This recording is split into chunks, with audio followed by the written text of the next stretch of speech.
Let's talk about all the elements that keep us out of that present moment where things line up, where it's effortless, it's easy, things are coming to us, there's no effort, we're not forcing outcomes, we're not controlling outcomes, we're not over-focused or obsessing in the ways that people live their daily lives. And what is the process that gets us to that moment, and what are the things that keep us from experiencing it?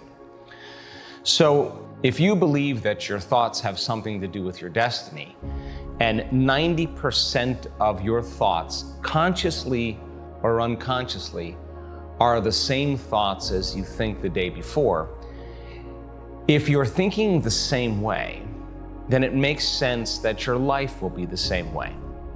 Now, let's break it down into two elements.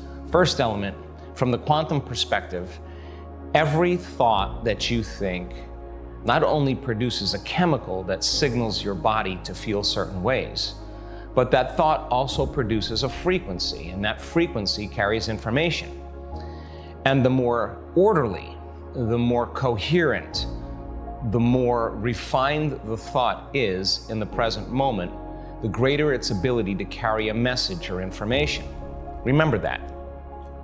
But from a pure classical physics standpoint, in the sense that we live in three-dimensional reality, by you thinking the same thoughts, it's going to lead you to make the same choices.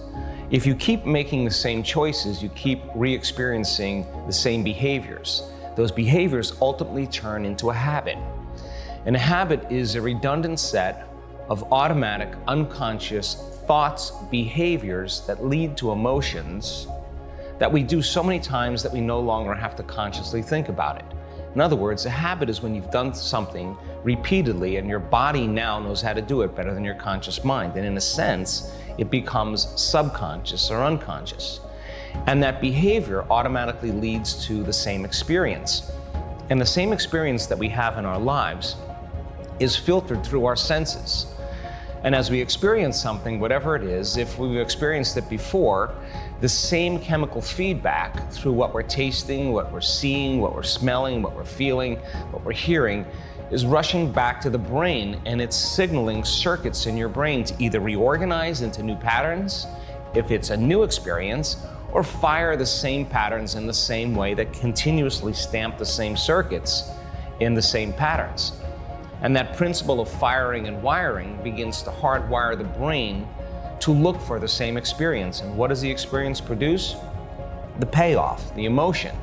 So the same behavior leading to the same experience, producing the same feeling or emotion, then causes the body to get the same information. And as long as we're living by the same feelings, we tend to cause those feelings tend to cause us to think in very familiar ways.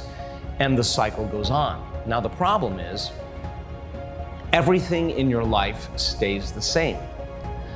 So then, most people then, by firing and wiring the same thoughts, by making the same choices, by demonstrating the same behaviors, by repeating the same experiences and living by the same feelings and emotions, they're headed for a very specific, predictable future. And so what they don't realize in those unconscious states, that they forget that they create reality. So let's just say that the pattern of doing this is something that you do every single day, and you've been doing it for the last 15 years. Well, your body, in a certain amount of time, will be programmed into certain behaviors. It'll be on autopilot, making the same choices. And your body, which has been conditioned to be the mind now, is dragging you into the same future based on what you did in the past. And we lose our free will to create to a series of programs.